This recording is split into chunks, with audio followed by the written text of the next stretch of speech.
Well, I am a sales officer for Fidelity Bank. I've been there for 10 years now, and the reason I went back to college was to get a degree because I want to, in the end, be a commercial lender. I mean, I have been pretty successful. I feel like in my current job and where I've been, I've always started at the bottom and worked my way up. It's kind of been my backbone. It doesn't matter where I start out, I ended up working my way up, but I was kind of to that point where I was, I can work my way up, but I don't like hearing no, and I don't like being told you can't do something. So when I was finally told I couldn't do something, I was like, well, what do I got to do to get there? And it was finish my education. So that's kind of where I was like, okay, fine, I'll go finish my education. And I was first generation kid as well to go to school.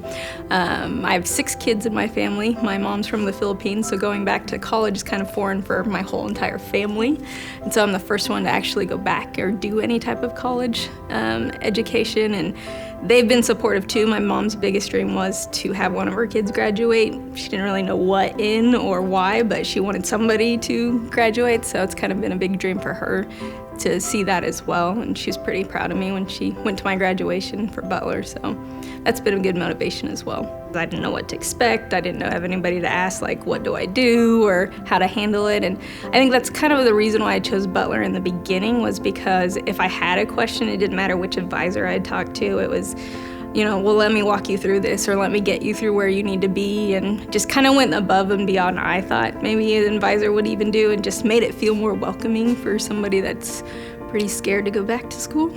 I had so many teachers and so many advisors just be extremely encouraging on the fact, like, hey, you're doing a pretty big deal thing, do you realize that, you've got somebody here supporting you? And I think Butler did that for me in general. Is every teacher that I had and every faculty member I talked to, it was, how can I help you? It wasn't you're a burden to me or anything like that.